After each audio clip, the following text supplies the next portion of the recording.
The nation's top consumer advocate is encouraging kids to learn more in school about how to deal with money. And he sat down this morning with News 3 investigative reporter Adam Schrager on the UW campus. Well, Rich Cordray was in town. He was on campus for a conference dealing with financial literacy. He says college students are by and large not prepared when they step on campus to handle the debt that they'll have when they leave that campus. Student loans are just one area covered by the bureau created in Washington after the most recent recession.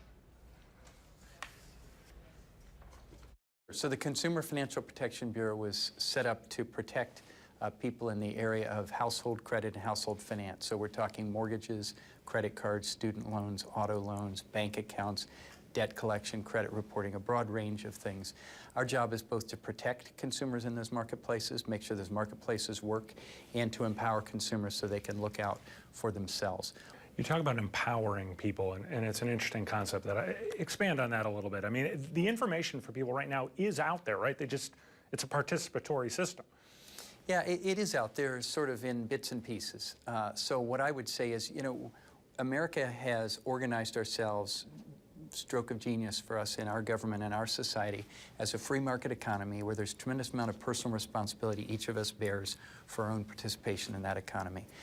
It's incumbent on us to know more, to have the capability to make good decisions. It's also going to be key to our success in life. We work with a national nonprofit, Call for Action, that helps mediate consumer complaints, and it seems like we get call after call from older residents throughout southern Wisconsin.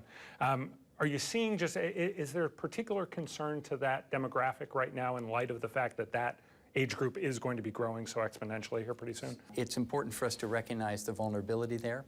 We have just worked with the FDIC to develop a curriculum called Money Smart for Older Americans, which is aimed not only at seniors, but people maybe like you and I are, maybe the caretaker generation who may have older parents, that we need to look out for them, know what warning signs and red flags to watch out for in order to see that they're not being scammed or exploited. Sometimes those conversations between caretaker generation and parents can be challenging. Yes. And yet, I'd assume you'd assert that those conversations have to be had, right?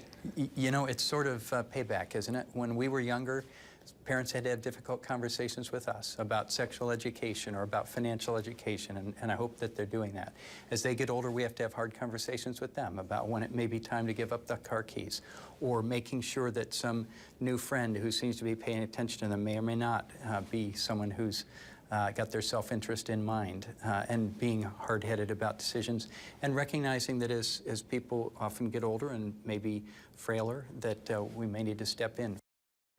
Now, Cordray oversees a database that's searchable with consumer complaints from all over the country. Currently, there are more than 200,000 on file. Anyone can file a complaint with the Bureau and have an agent there help them out. Plus, their website, consumerfinance.gov, that's consumerfinance, one word, .gov, does also provide some good tools to help prevent trouble from ever coming your way.